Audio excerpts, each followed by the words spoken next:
Despite its big star, Chris Hemsworth, In the Heart of the Sea, a movie about the events that were the inspiration for Melville's Moby Dick, didn't do very well at the box office.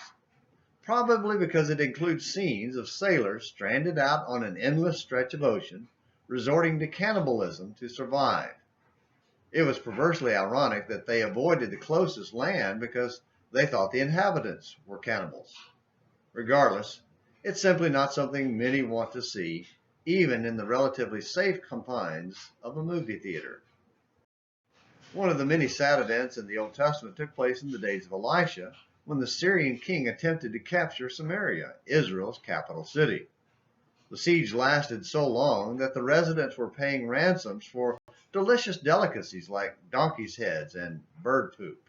Yes, bird poop.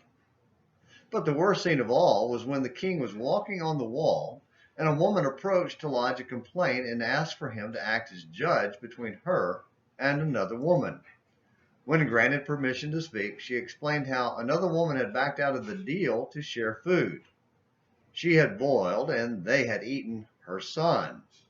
But the other woman hid her son when it was time to eat him. 2 Kings 6, verses 24 through 29. The king of Israel was rightfully horror-stricken at the story and angry, but he blamed the wrong person. Instead of admitting that his sin and the sin of his father and mother, Ahab and Jezebel, had brought wrath on the nation, he decided it was Elisha's fault. And by extension, that meant it was God's fault. Since he couldn't touch God, he decided that Elisha was going to die. 2 Kings 6, verses 30 and 31. Like his father and mother, who had mocked and threatened Elisha's mentor Elijah, he thought that silencing God's messenger would change the message. Don't for a moment think we're any better today. Try telling people they're living in sin or that they may be wrong in their understanding, and their wrath will descend upon you. The truth isn't what most people want to hear, especially when it involves being told we must change how we live our own life.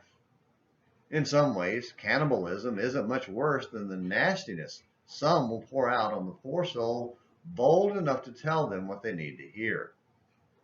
Let's refuse to be silenced by people who don't want to hear the truth, but speak it with gentleness and love.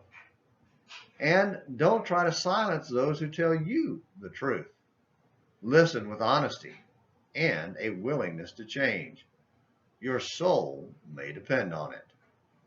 Thank you for watching Morning Minutes in the Bible on An American Missionary. Until next time, this is James McClenny hoping you have a great day.